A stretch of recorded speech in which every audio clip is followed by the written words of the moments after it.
go. I'll show you around, yeah. You stay around.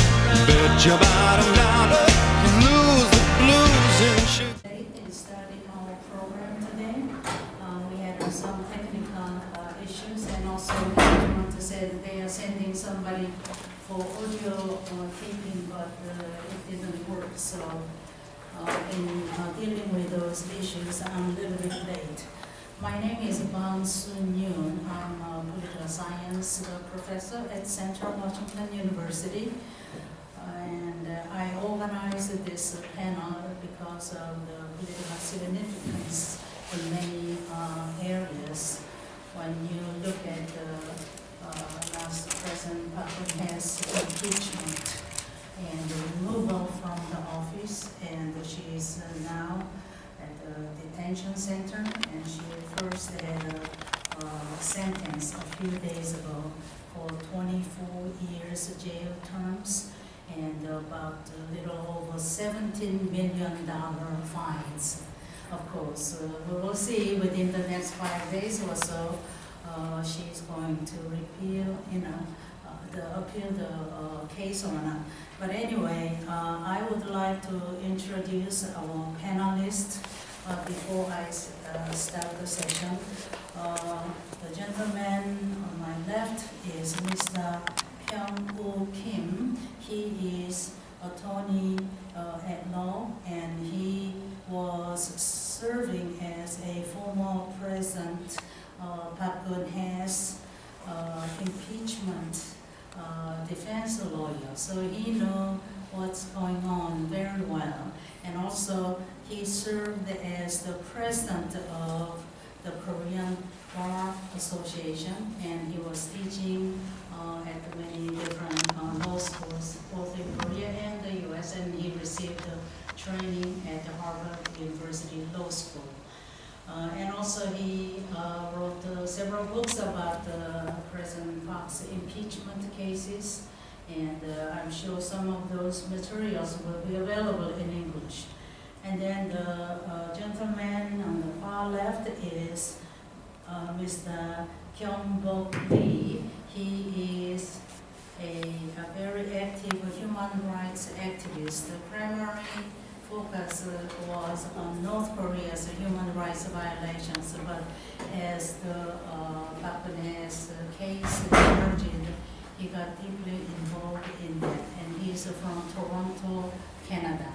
And the gentleman on the right-hand side is Professor Michael Launius, Professor of Political Science Department at Central Washington University.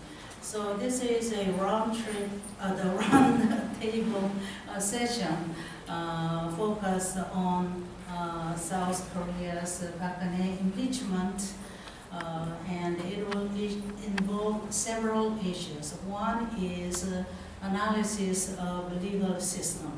And also we are looking at democracy and human rights issues in Korea. And also I wanted to raise some issues from a gender politics perspective. So we have different angles to analyze this issue.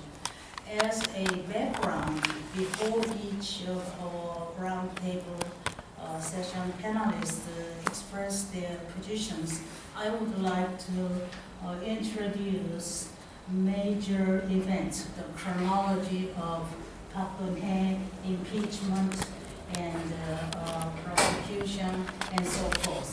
Okay, so between December 12th and February 13th, Park Geun-hye was elected, and then she was officially inaugurated, receiving 51.6%, and she defeated Moon Jae-in, who became the new president after Park Geun-hye was removed based on the May 2018 election. And interestingly, Park Geun-hye's popular vote was 51.6% voters in favor of him, in favor of her. That is a record-breaking number. ever since Korea had a democratic new constitution passed in 1987. Not a single president, sixth president or so after the constitutional amendment in 1987 received that high popular vote in order to become the president. So it was very significant. And then Park's popularity was relatively high. However, there was a disaster. There is an error. It is April 2014. There was a big ferry boat disaster which costed 304 people's lives.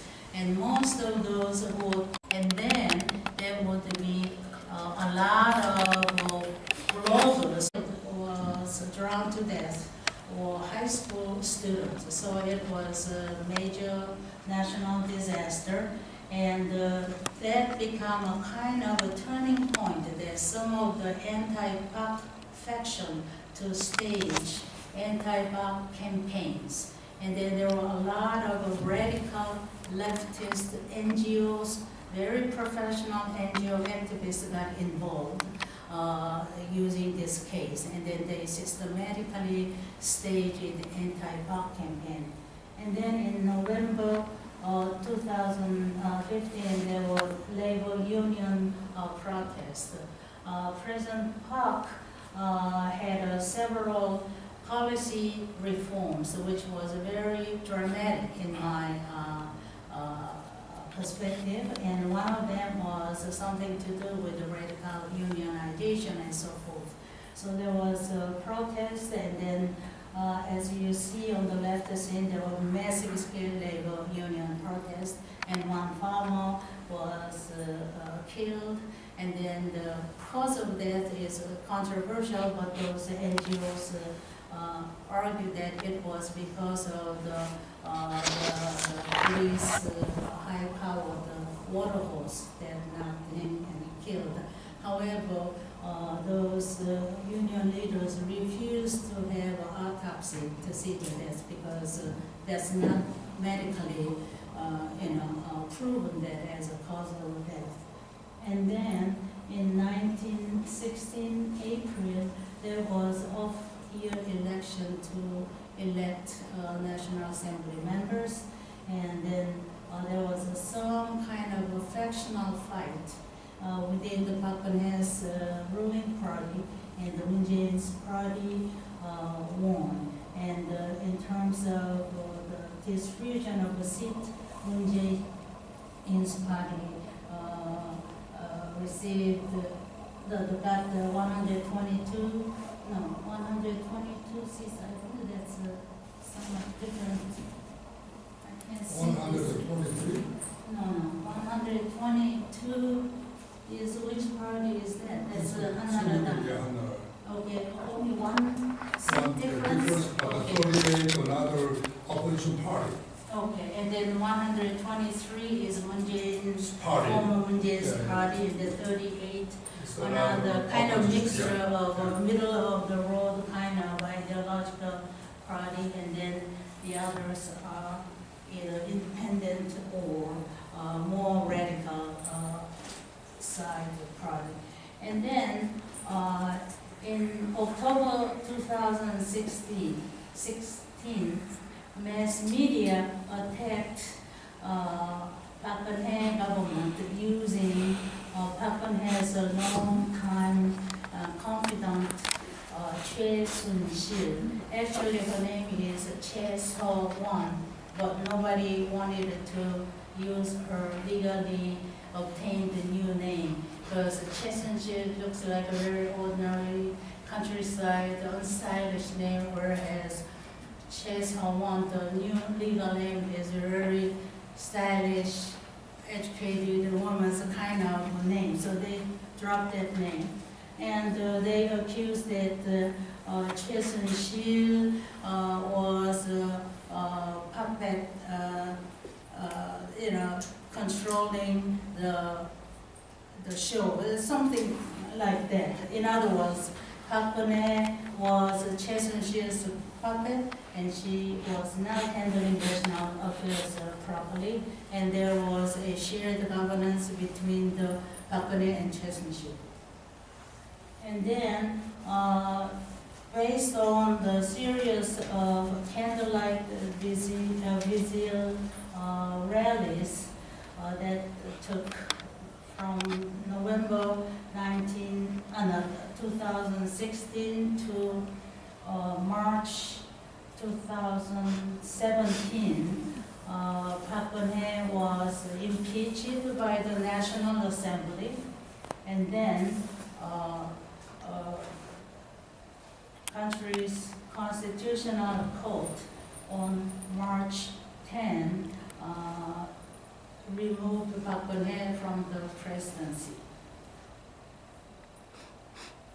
And in March, Park Geun-hye was arrested, and then Soon was transferred to a detention center. And she has been in the detention center for the last little over a year, and she was tried for about 6 months, and her trial shows the high level of human rights violence. For example, she had to attend court trials 4 times a week, and each day the trial would last for 8 hours or 10 hours or something like that. So people said that it is very unusual to see that kind of court trial scenes. And then on May 9th, Moon Jae-in became the new president of Korea, and he received about 41% of popular vote. And in May 2017, Park Geun-hye was charged with 18 crimes, mostly about bribery and coercion to solicit funds from big business to create the public institutions and so forth. And then on October 17, 2017, Park Geun-hye rejected the trial because, according to the Korean law, you can keep someone in a detention center for initial 6 months, and then you should release them. However, because her charge was so many 18 counts, nobody could finish her case. Therefore, they decided, meaning the current Moon Jae-in regime, decided to keep her in the detention center, and as a protest, she refused to be cooperative when she rejected the trials. Okay, I think that's the one. Okay, this major chronology of events was provided by Mr. Kim, and I truly, thankful his hard work on that. And our first presenter will be Mr. Kim.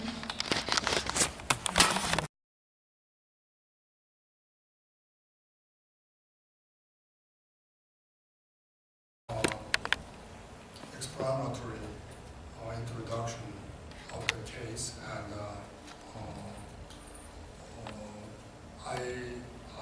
I like to focus on the legal perspective of this quite political incident. The President Park Geun-hye was ousted from the presidency by the judgment, by the court judgment. That is a very unusual political process, actually, in democratic countries. She was elected by the referendum, by the popular vote. So from the democracy political theory, the decision power of the decision to discharge or remove the elected president logically should be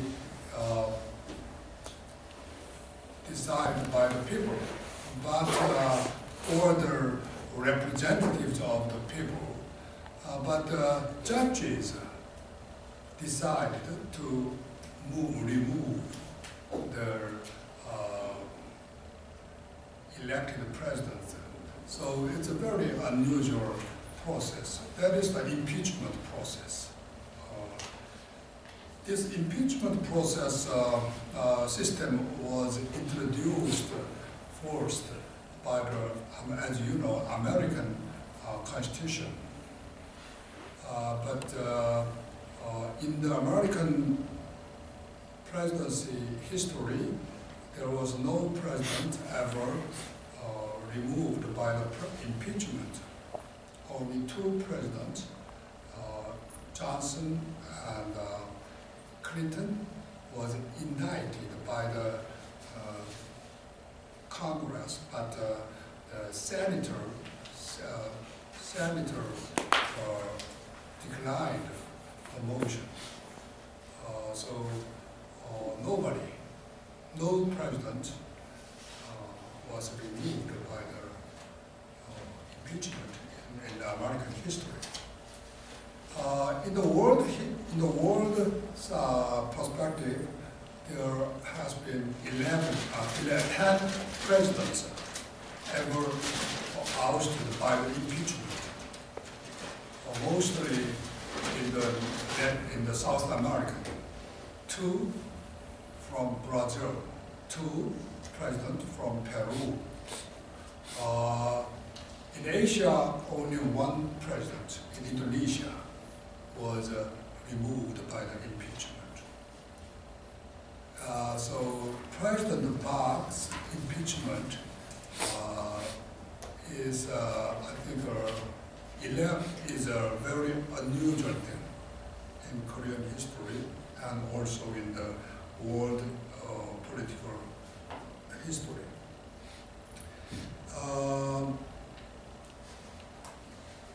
Let me let me introduce some some situation of a Korean situation. In Korea, impeachment system was introduced by the 1987 so-called New Democratic Constitution. New Democratic Constitution adopted a very special, very unusual presidency system. It's a 5-year single-term presidency. 5-year single-term presidency. So in most countries, a president can be re-elected if his performance was good. In American president's history, most of presidents have been re-elected in the last decade. So single term is very unusual. But in Korean history, since 1987, new constitution adopted a single term presidency. So since the introduction of new constitution, so far 6 presidents were elected. Among 6 presidents, 2 presidents was actually impeached. 1 president was impeached in 2004. And 12 years later, President Park was impeached. The first impeached president was saved in the Constitutional Court as only 5 judges among 9 judges, 5 judges consented to the motion. So President Roh Moo-hyun, it's a very ironic. President Roh Moo-hyun is a leftist, and he was saved by only one judge, one short of a judge among 9 judges. President Park Geun-hye was removed by 8 judges' consent approval of a motion. There was no opposition to the motion. It means one judge actually was not appointed at that time. So only 8 judges participated in the verdict. One judge was not appointed at the time. That is a very, from the lawyer's point, that is a very serious problem of the, in the legality, constitutionality of the court judgment.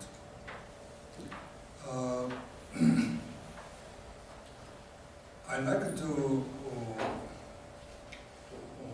briefly explain what's the legal problems in the Korean impeachment process. First, I'd like to say about the accusations process by the National Assembly.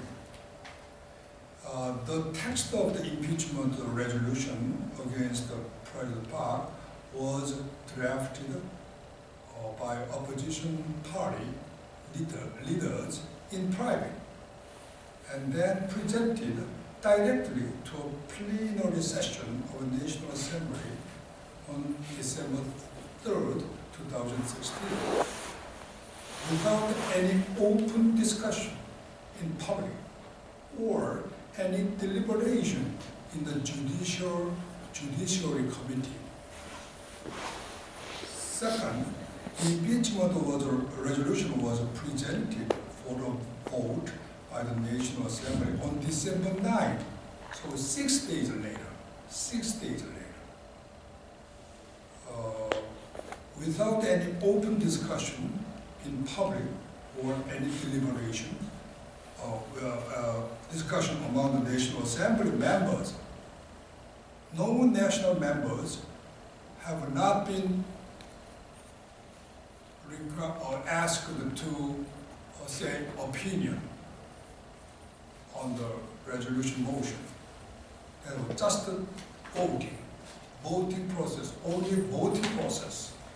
So it was adopted 234 votes in a couple of hours, less than 5 hours. No discussion, no explanation about the draft of the motion. The National Assembly members voted yes or no on 13 counts as a whole, without voting separately on each individual count. It means the National Assembly thus regarded impeachment as if it were merely a no-confidence resolution.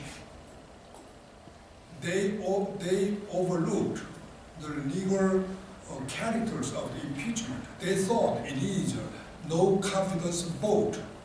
So yes or no is enough.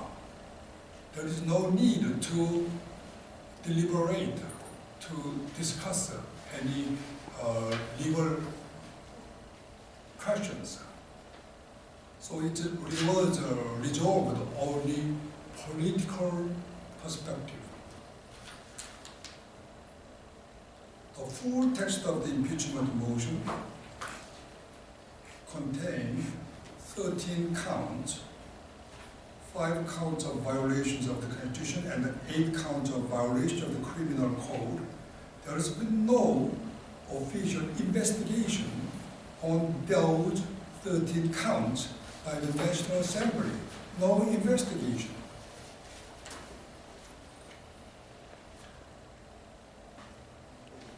Opposition party members merely submitted news report and the prosecutor's indictment opinion as evidence to support the accusations.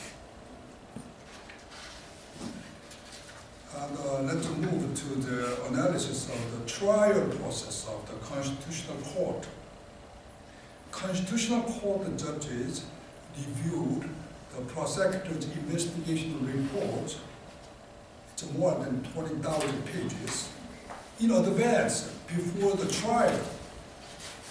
That was prohibited by the Constitutional Court Act, because in advance review of the prosecutor's investigation report may influence the bias. The Constitutional Court adopted news report and the prosecutor's investigation report as evidence in violation of the hearsay rule.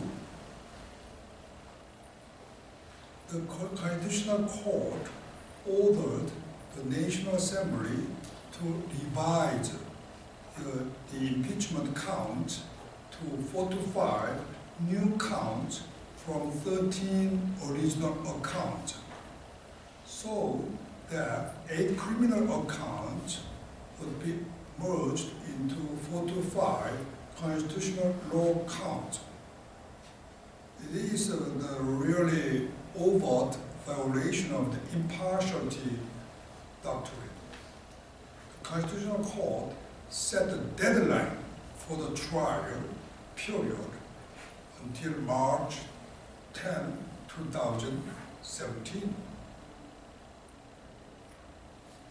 And rejected any request for witness examinations by President Park Geun-hye after this period. And finally, I'd like to say about the analysis of the judgment of the Constitutional Court. The Constitutional Court deliberately avoided any ruling on the count of a $17 million bribery charge without any explanation. Actually, this bribery charge was the most important, the main charge in the National Assembly's impeachment motion, but the Constitutional Court did not touch that issue without any explanation.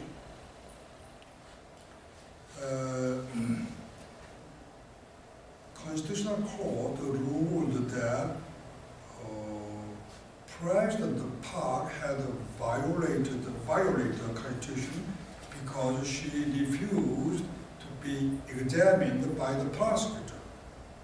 However, as you know, the Constitution protects the right for anyone to deny accusations and the right not to be interrogated by the prosecutor's office.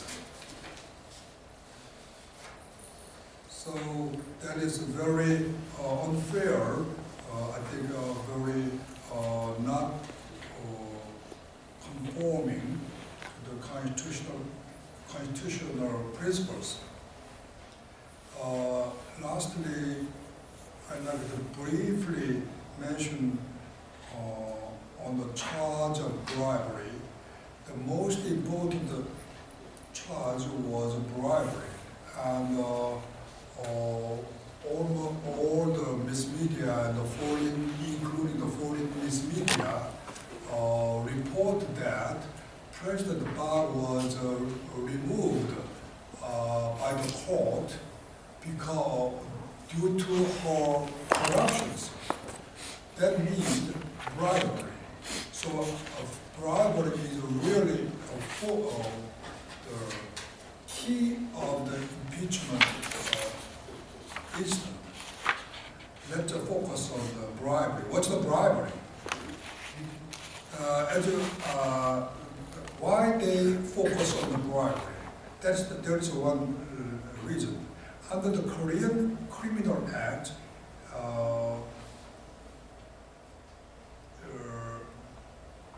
punishment, lifetime punishment can be applied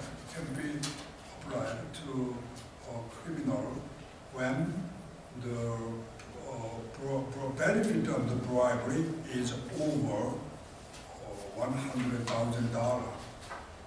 So they tried to claim this bribery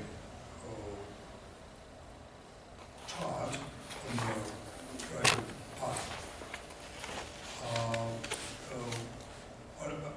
Prosecutor's charge is like this. President Park urged the Samsung Group and other large business group heads to donate funds. And President's request, Samsung and other large business groups agreed to donate $35 million in expectation of obtaining special favors from the government.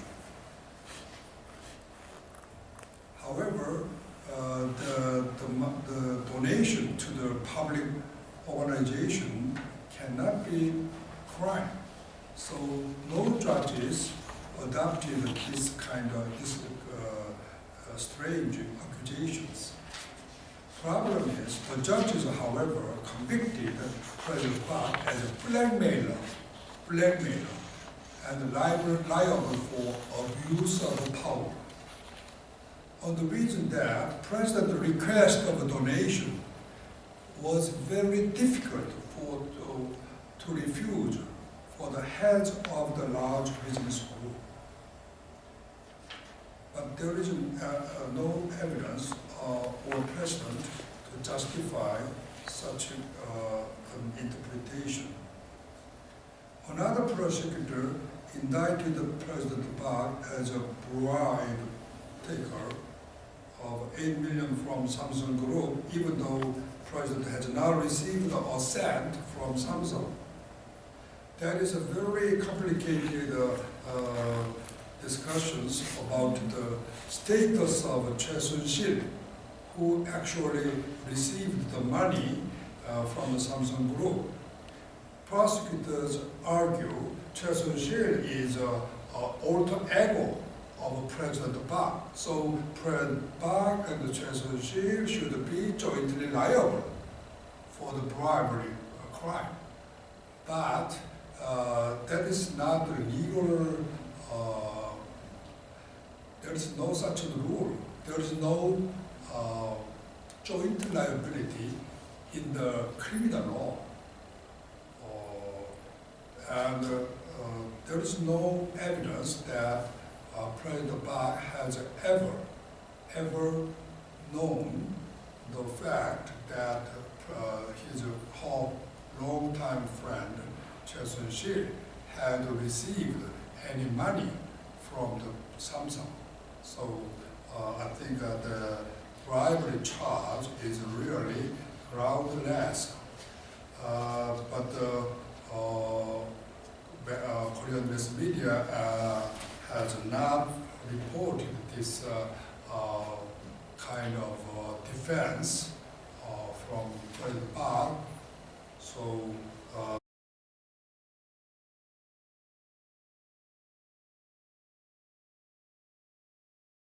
okay.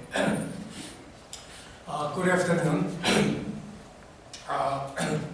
Because Mr. Kim touched about the legal aspect of the case, I'd like to touch human rights aspect of the case. One thing I want to point out, in the course of the impeachment motion by the National Assembly, is this.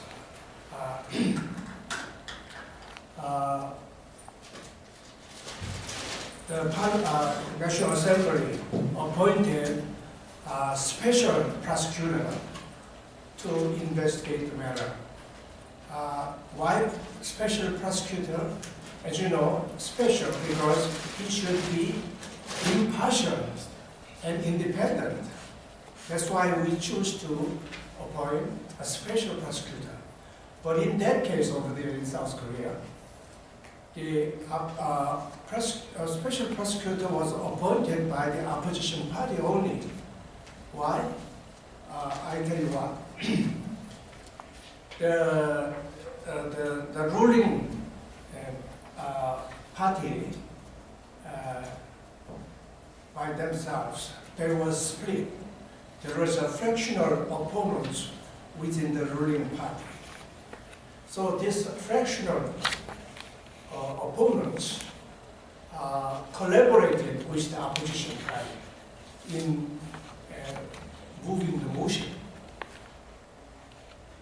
And in the course of appointing the prosecutor, the ruling party, the leadership of the ruling party, waived their right to join in the process of appointing the special prosecutor. So in other words, the special prosecutor appointed, because he was appointed by the opposition party, and the opposition party was in fact a pro-North Korean party. It's like unleashing, attacking dog, so that the dog can attack the accused, the President Park. That's what happened. It's unfair. And actually, afterwards, what the prosecutor did was, I would say, constitute criminal misconduct. Why? Because what they did was, for instance, a late-night interrogation, or night-long interrogation to those who were summoned and charged. And in many cases, intimidation and coercion. And those coerced statements, coerced confession, were admitted as evidence in the court. So again, I would say that what the special prosecution did constitute criminal misconduct, I would say. And of course, the court, constitutional court, one thing I want to point out is this. When the National Assembly submitted the motion, filed the motion with the Constitutional Court, the Constitutional Court coached them what to do and what not to do. So the original motion passed by the Assembly was modified, altered at the advice of the Constitutional Court. So in other words, the motion was no longer the Parliament's motion, was a motion of the court. And the Constitutional Court, after all, upheld the motion of its own. It's nonsense, absolute absurdity. As you know, court should be competent, independent, and impartial. But the verdict, impeachment verdict, was actually a result of the political trial. And this was acknowledged by themselves. I mean, the trial was a political trial. The Constitutional Court acknowledged it is by saying afterwards, impeachment verdict was a constitutional completion of the candlelight revolution. They acknowledged it. So it was not a legal matter, it was a political matter. In case of the political matter, at most, it could have been a non-confidence vote. It's not a matter of impeachment, actually. So these days they say, it was not a impeachment. It's a judiciary coup d'etat, instigated by the fake news, and after all, stamped by the Constitutional Court. And after the president was removed from presidency, she was charged again as a criminal offense, which is still ongoing. And again, this is ex post trial. It's a retroactive thing. It's like a cart before a horse. I mean, if you want to accuse, if you want to punish the criminal, there should be an investigation first. But in a sense, you are presumed guilty until proved otherwise. That's what happened. And so, I mean, generally that's what happened. The issue here, from academic perspective, few things I want to raise. First of all, the role of the media. The media, as you mentioned earlier, it was unchecked, and it is possible media. In other words, let's say the media, do they have freedom? Do they have freedom to manufacture and disseminate disinformation or disinformation? Are they beyond control? Actually, the government, parliament, and the court, they are checked, each other. But media seems to be there's no mechanism to control. They should be controlled by themselves. But if it doesn't work, what's happening is what happened in South Korea last year. So that's one thing, role of the media. And second thing is impunity for criminal misconduct. Let's say the prosecutors and judges, even if they committed criminal misconduct, they are immune. They are immune from punishment under the system in South Korea.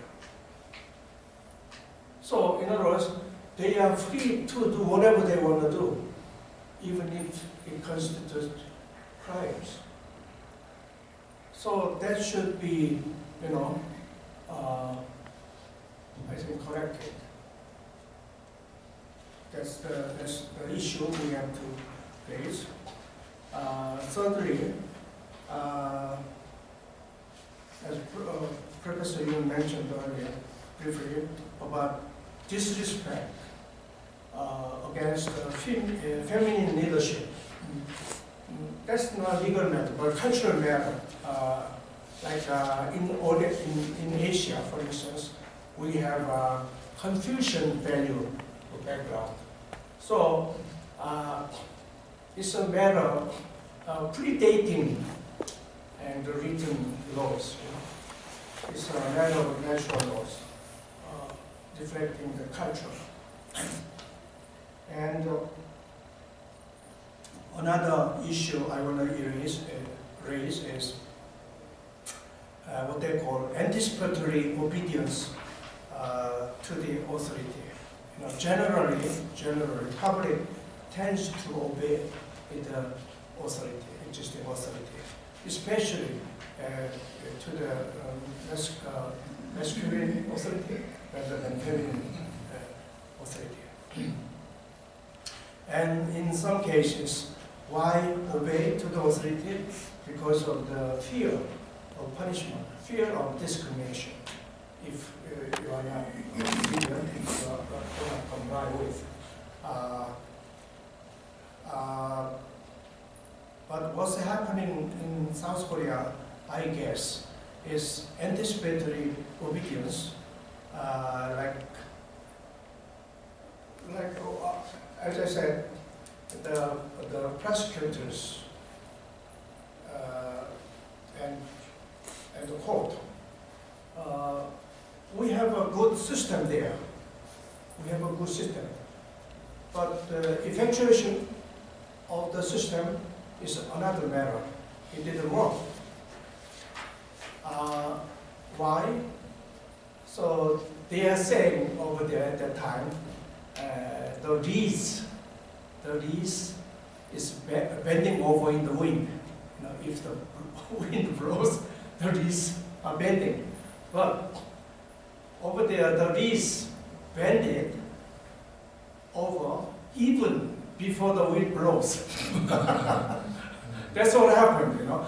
That's I would say that's the phenomenon of anticipatory obedience. I want to point out, I want to remind you of what happened in Germany under Nazi Hitler. Okay, in the beginning, all the soldiers was forced to make an oath. Okay, I swear by Almighty God, you know, I will serve the people and country, right? And I stake my life for this oath. That's what they did. And after Hitler came to power, it was changed. I swear by Almighty God, I will render unconditional obedience to the supreme leader, which is Hitler. And I will stake my life, you know, of this oath. So, what happened is, because you made the oath, whatever you do according to the oath, you are immune from punishment. They don't feel guilty about what they are doing. So in the beginning, it applied to the soldier only, later to the civil servants. And that led to, you know, massacre, 6 million Jewish massacre. That's what happened. In South Korea, there's a dangerous signal here. The premier of this government, he said, he told the civil servants, not to serve the people. Instead, he said, you have to serve as a tool for the candlelight revolution. It's the same context. You know?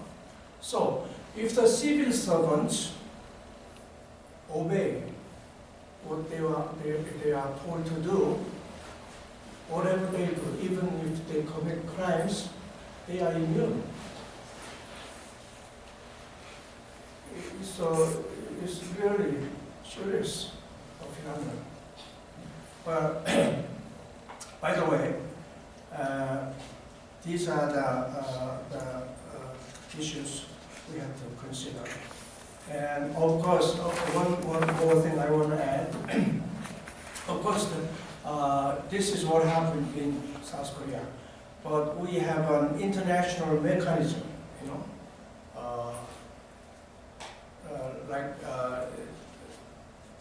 and South Korea is a state party to the international conventions. And typically we have ICCPR, International Convention on Civil and political rights and Convention Against Torture. And there's a UN declaration on elimination of violence against women as well. What they do is, as a state party, you are obliged to do what you are told to do, what you agree to do. But in fact, it is not enforceable, I guess. Not enforceable. That's too bad. So like ICCPR, on ICCPR, you have the right to be presumed innocent. Very, very basic principle. You have the right against arbitrary detention. You have a right to be treated with humanity. You have a right to a fair trial. Very common sense. And it is stipulated in law in South Korea as well. But as I said, system is there, but effectuation, no. It's no longer a civilized liberal democracy. So even in case of declaration on elimination of violence against women, women, especially they talked about women in detention as well. And violence included psychological violence, perpetrated, condoned by the state. So it applies to President Park, who are in detention. Time is over. Okay, so it's open to discussion to those issues. Thank you very much. Okay, I want to remind you that Mr. Lee brought a trunk full load of these exhibition items that he exhibited somewhere in Canada before. These are showing the scenes of candlelight protest scenes and afterwards, before and after. So it's worth it to look at it. Please, before you leave, spend some time looking over it. Time is up, and I'll make a very brief presentation about my research. I've been watching this pop, political earthquake for a long time and very carefully, and I feel like that this particular impeachment and removal case was highly genderized. I see there is a very peculiar model of impeachment and removal when you look at closely Park's case. And for example, in two aspects. First, when you look at the Park Geun-hye and so-called Choi-Soon-sil case, it involves two women. Before Park, we never had a woman president. So if you see all the previous president, it was either president themselves or their sons or brothers who are power-hungry or greedy. And also their corruption partners would be all males in business corporate sector. Okay. However, when you look at this Park Geun-hye and Choi Soon-won case, it involves two women. Okay, that is a gender issue, and I feel like if they were males or either of them was a male, would we produce would this kind of political saga be produced as we experienced in the past? Another issue is, even though there were a lot of corruption charges and some presidents in the past were in jail and in the previous president's case, they were not impeached.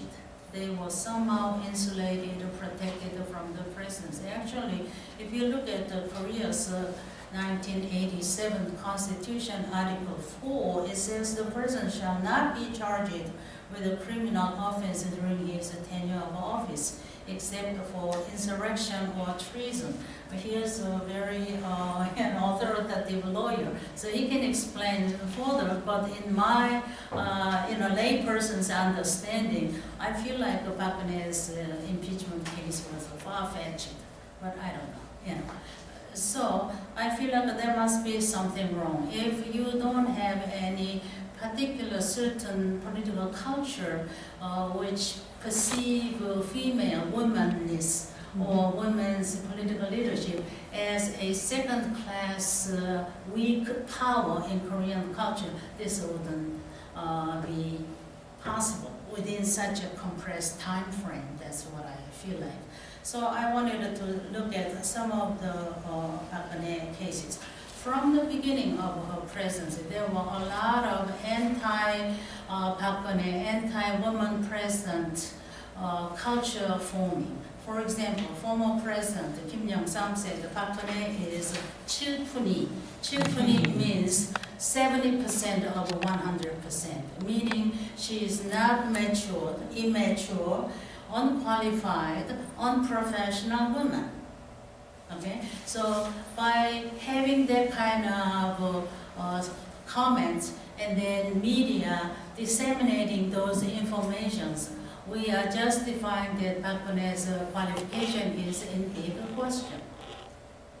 And then opposition political leader, for example, Lee Jong-gul, 이정희. Lee Jong-gul, okay? Lee Jong-gul said, referred to Park Geun-hye as 그녀는.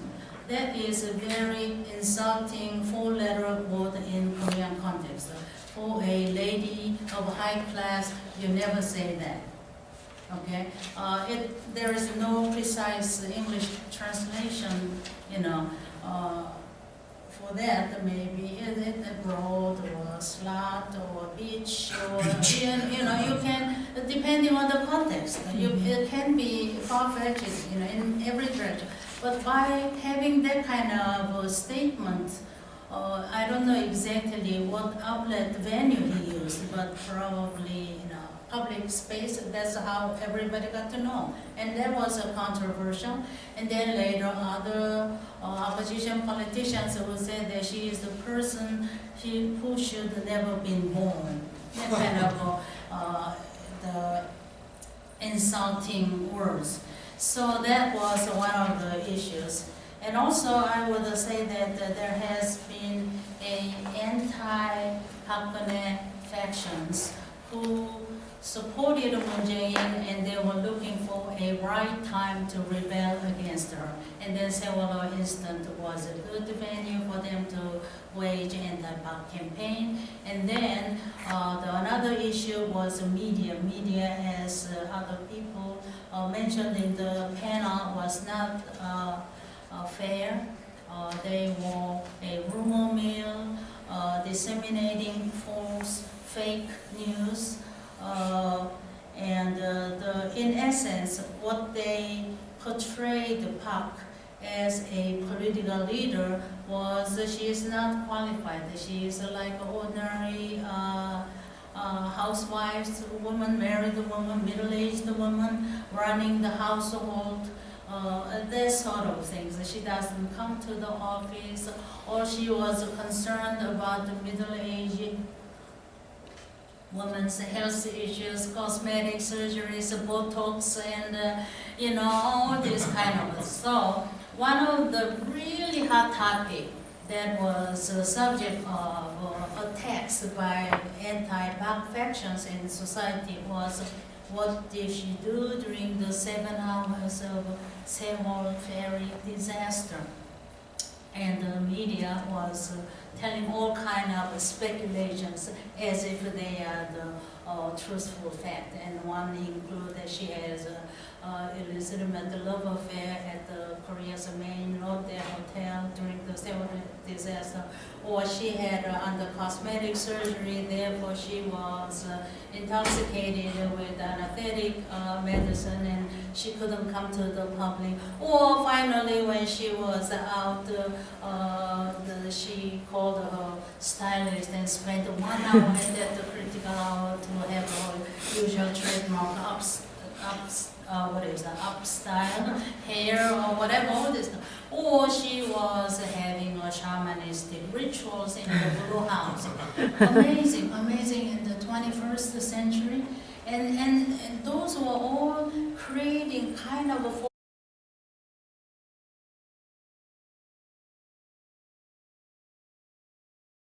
false image, how unfit she has been as a president. That was the central issue. So I thought that it was highly genderized, and the media, of course, has a power. Their power is agenda setting, priming, and the giving political weight by bringing some news up and down, and all these were exercised by media, and there was a clear double bind by media politics, and that gave unfair treatment of Park. And also I found that in Park's case there has been a social context which were very different from the past. In the previous president's case, there were conservative ruling parties and the opposition parties had their agendas, but it was not kind of consistently mass-based. However, in recent decades, opposition political party leadership and some of the radical leftists organized NGOs were having a coalition, and then they worked together with anti-Pax force, and that eventually overthrew Park regime. So I feel like, to make a long story short, it is a highly genderized political process, and some people with feminist scholarship needed to look at this case closely. So far, that issue has not receiving much attention as a primary research, but I feel like that is worthy to pursue by academics. Thank you. The last presenter is Dr. Wallace. Well, we're rapidly running out of time, so I'm going to truncate what it was I was going to say. I had some list of issues. My concerns sort of stem from the central question that why was the prosecution of Park so intense and vitriolic and protracted in comparison to some other sorts of corruptions or influence peddling scandals in the past. This seems to be particularly drawn out, and issues of misogyny, of course, are there, and political competition, inter-party electoral competition, objections to the legacy of Park Chung-hee. Park Geun-hye sort of symbolizes that, and the current government's opposition to long-term opposition to that kind of national security state and authoritarianism and top-down chaebol advantaging policies, I think is all part of the mix. But one point I would concentrate on here is that one way to look at this trial and the impeachment is it's kind of a show trial. It's been a show trial. It's been dragged out for a year and a half or something like that. It's finally just come to closure, and I think that there's a utility to that process. There's a utility to that process for the governing party and for the administration of Moon Jae-in. And the utility is that it tends to marginalize the conservative opposition. It tends to cow the conservative opposition parties in the parliament, and it tends to mute their commentary on larger issues that are unrelated to the Park Geun-hye issue. This is an example of a sort of revenge politics, and part of that revenge is not just directed at Park Geun-hye, but the political stratum that she and her colleagues have tended to represent. I think this is a way of preventing effective criticism or commentary on the larger political and policy agendas that you have being advanced by the Moon Jae-in administration, everything from reconciliation to the North, to constitutional reform, to rediscussing the alliance system with the United States, and perhaps even going beyond that towards some kind of national reunification strategy. I think this trial has served the purpose of keeping opposition to those larger political strategies sort of rock back on their heels, on the defensive, so to speak. And it's really interesting that almost as soon as the show trial of Park-geun-hye rumbles to a close, the show trial of former President Lee Myung-bak is just warming up. He was just arrested a few weeks ago. He's now incarcerated, and the prosecution is gearing up for a similar kind of trial, which I'm sure will be protracted and dragged out. And you always ask yourself, lawyers always ask yourselves, who benefits, right? Who benefits from some kind of activity? And I think here it benefits the Moon Jae-in administration to have this prosecution far beyond, I think, what the realities of whatever crimes may have been committed. As I've watched this, of course, I have an American lens, an American sort of legalistic lens, and looking at this, and there's virtually nothing that would be considered credible in an American courtroom here. To a degree, it looks to me like the Korean opposition has used sort of RICO statutes, the approach of the RICO statutes, that anybody who participates in any way, shape, or form in a criminal enterprise is guilty of the entire process of the criminal enterprise. And it looks like this is sort of ex post facto been applied to the prosecution and the impeachment of Park-geun-hye. So I don't think this is going to be a stellar part of Korean history as historians begin to dig into this. But I would suggest you look at the political utility of this trial and similar kinds of trials in helping to provide a certain amount of cover for the policy agendas of the current administration.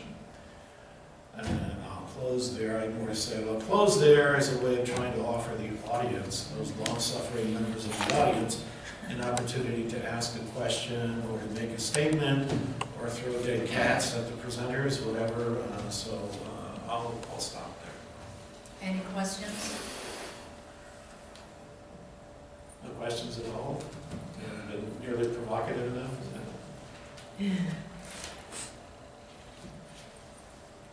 Okay, in addition to those display items around the walls, I also brought these posters. Even though I feel that I may be criticized and attacked on the day that the South Korea's National Assembly made an impeachment vote on December 9th, 2016, I went to the candlelight rally plaza. It was toward the end of the rally though, and see what's going on. It was an amazing experience.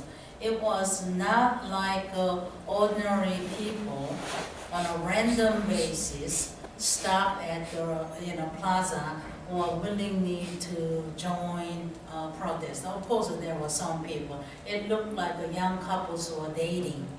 Some people brought their kids. And those kind of things.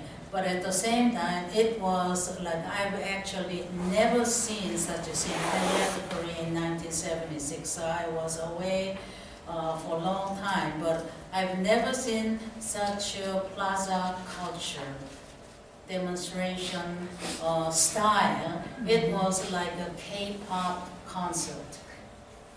Huge screen and stadium with a beam light, and it's like everything was a staging. And I was always wondered who is sponsoring those rallies and how much it would cost. And I think I read one newspaper article, which, if I remember correctly, it says that each Saturday night rallies would cost about 1억 8천만 원, 1억 9천만 원, equivalent at that time probably to $160,000 each time, because they should have a stage which is probably as big as this room, all the lightings and all, But anyway, these are the posters put in the bus stations, on the floor of the street, street level, and I told them, and hoping that I'm not terrorized, but nobody did it. It was toward the end of the thing, the rally. And this one shows Choi is what, puppeteer and Park Geun-hye puppet. So it's a puppet and puppeteer show. It's clearly telling that Park Geun-hye is unfit for leadership. It's her boss, Choi, which is completely false. And this one is Park Geun-hye, Choi, all the conglomerates all together. We should have their illegally accumulated assets confiscated. And we should ask them to return. And this one shows it was the time Park Geun-hye was still in the Blue House, and they already showed all these Park Geun-hye and those who got involved in the case in prisoners' situations. And then I don't know what is this one. Oh, this one is a parody. This one, Koreans love those soap operas based on historical, facts or whatever. So this is kind of Park Geun-hye and everybody in a Korean traditional custom as if they are classical movie setting. And then these are the three major leaders of leftist anti-government factions. He was a labor leader, what is it? Isok? No, this is Isok, who used to be a very radical kind of a communist party leader, and based on the constitutional court, high court, right? It's not constitutional court, it's a high court. The party was dismantled, and it was down during the Park Geun-hye presidency, so they are very resentful. And then the middle person is Lee Jong-hee. Lee Jong-hee. She was a presidential candidate, and she and Moon Jae-in and Park Geun-hye were the three presidential candidates. And then she later dropped her case toward the end of the presidential race. And but in a presidential debate, the presidential candidates debate, she said the only reason why she is running for the presidency is to defeat the Park Geun-hye. She didn't say what's her agenda, but that's the reason. And Han Sang-kyun is a very radical labor union leader. So they were all teaming up. And then he says, when they come back, then there is a democracy. So you can see some of the ideological issues. And something interesting is, I feel very strange whenever you see the Korea's protest scenes. They are very well prepared, and they have these kind of sections. Sometimes I feel like, well, I don't know whether North and South, both Koreans, love this kind of unified actions in the U.S. When you see the demonstration rallies, people recycle the brown supermarket bag and write whatever and have their own ticket, right? But there is a mass production of this kind of things. And then interesting thing that I found is the media. Media didn't show other side. However, these are the kind of things media would show. It says Park Geun-hye, the arrest and put her in prison, arrested Park Geun-hye, and those kind of things. That's what we saw in the media. However, if you turn the other way, media never showed it. I've never seen this scene in the news. by the mainstream TV stations and things like that. It says LeeSKAI released the National Assembly member LeeSKAI. He has been sentenced to serve his jail term because of his anti-government communist activities, and his party was forced to dismantle. But the protesters at the Park impeachment rallies during the candlelight vigils were having this kind of, card, I don't know, do we call it card section or what do you call it? Section, Yeah. section. Something. So this shows an interesting agenda. At the same time, how media was showing just one side. So I collected some of these. There are a few more of this. So if you are interested in it, you can have a closer look. Yeah, I agree that the so-called candlelight rallies is rebellious rallies in nature, pre-planned, staged by pro-North Korean elements, including those Korean operatives operating in South Korea. Basically including hate-mongering, demonizing the president, the woman president, and it's witch hunting. It reminds me of the novel 1984 by George Orwell. They say every day you are supposed to perform 2 minute hate, right? So they instigated the people, and they instigated, you are disadvantaged people, class. You have to hate the advanced class, whoever they are. Everybody has this advantaged people around him or her, right? So you have to hate. And that way, they made the rebellious rally successful that way. And so obviously, this is a political violence. The purpose was not just complaining, but the purpose was to overthrow the present government by the ideological adversaries. Over the ideological adversary that means is communist elements. That's what happened, I guess. And if it is rebellion, it should be quelled, not to be promoted. And this government in power,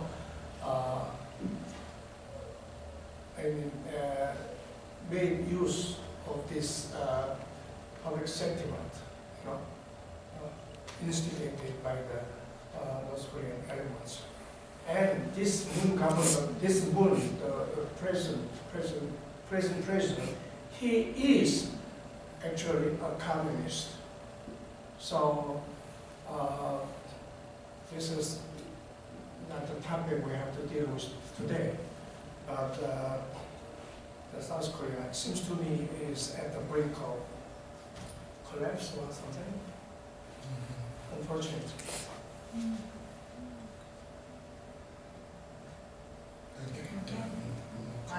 If you don't have any questions, comments? Yeah, so I don't know much about this scenario exactly. I'm just very interested in it, particularly because last year I studied abroad in Japan, and I visited Korea in December actually, and saw some of the protests in Seoul. And I had a few Korean friends who showed me around the city who had participated in the protests, I think around the end of December 2016. And I was just curious as to whether or not, I mean, how exactly the media is handling this and what part social media has played a role, and whether or not you feel that the mobilization of, say, university students, which are most of my Korean friends over there, whether that they have been unduly influenced by the media in ways that is similar to how American university students right now are getting very involved in politics through things like Facebook or other social media and other general media outlets. Anybody wants to answer? As I mentioned earlier, the media played a big role here. Let's say the media, in a bigger scale, I would say they are pro North Korean media.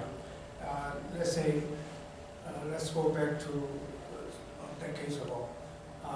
The North Korean regime, initially, they wanted to communalize the peninsula by war, which failed, So they changed the strategy,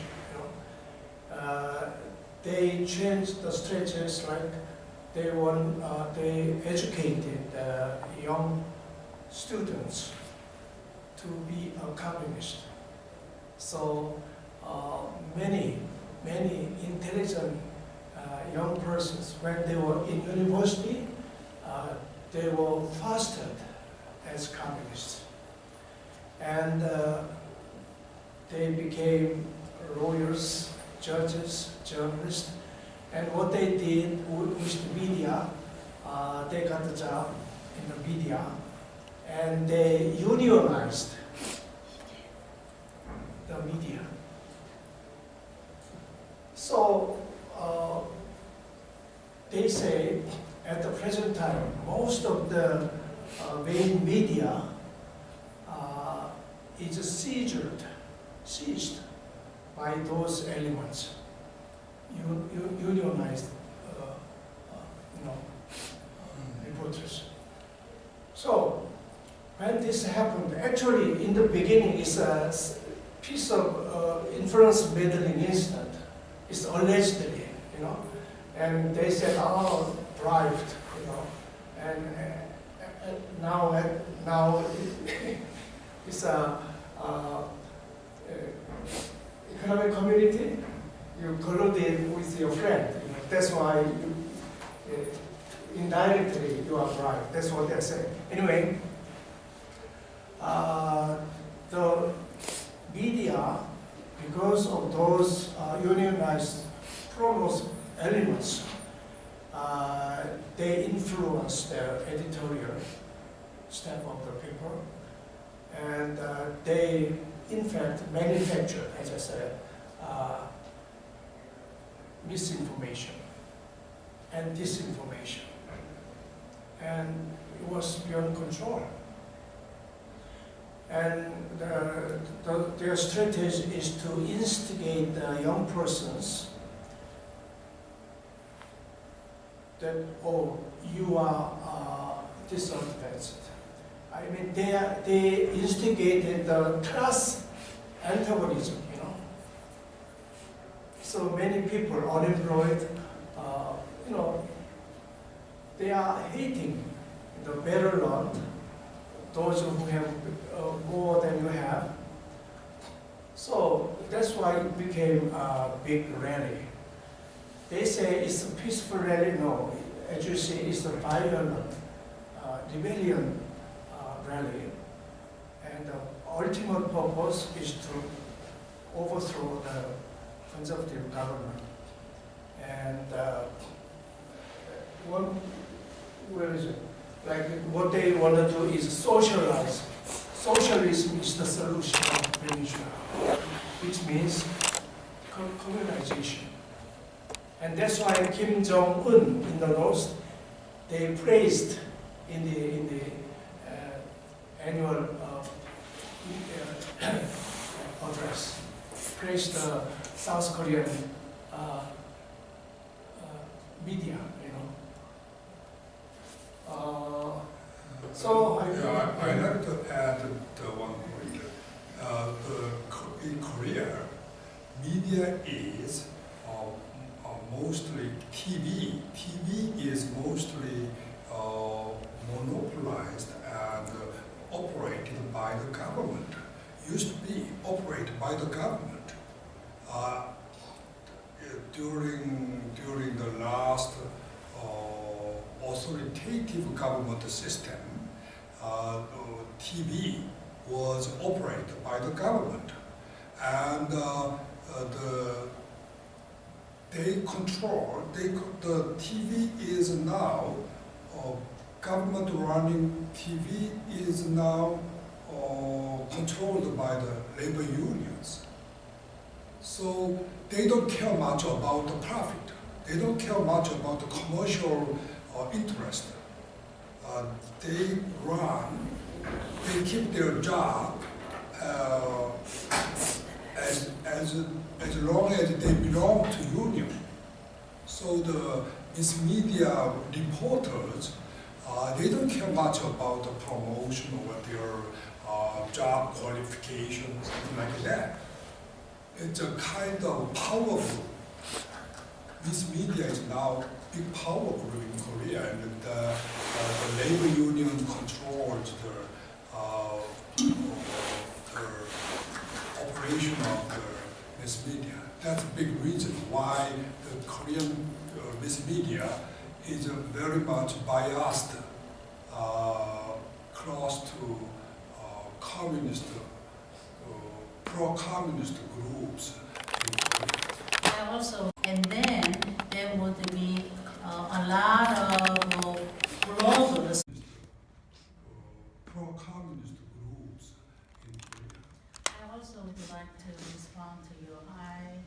In my research, there is a systematic coordinating network. For example, the original source of those misleading information, for example, attacking Park and her incompetent presidential leadership and things like that, would be coming from the political community, like opposition political leaders in their Facebook or something, and the media interviews and things like that. And then major media, mainstream media, TV, major newspapers would disseminate that information through their own media outlet. And then there would be a lot of bloggers who respond to those. And many of them also use social media network, social network service as a major venue to exchange views and disseminate the information. And who are the major users of social network? Of course, the younger generations. And in professional bloggers group, apparently there are professionals whose job is to do that all day, and some are leftists, and some even people that North Korea, influenced or North Korean controlled people as well. So that's how I think when media was having kind of a misleading information, it immediately spread out, disseminated in a wider scale, and then that became the truth. And I think the media's distortion of the fact, misinterpretation, misrepresentation of the Park Geun-hye case was the main source of those candidate videos in Korea. Okay, if you have any questions. One just brief comment on, so by now the people, especially younger generation, they realize what happened. It was fabrication. It was falsehood. They know. But the thing is, you don't want to admit that you were deceived. They know they were deceived, but they don't want to admit, because that made you a fool. They want to be called a fool. That's what's happening. And Yeah, that's why even if they know what happened, even if they know what they said, they don't want to confess it. Okay, thank you. Okay, That's thank too you. bad. Thank you.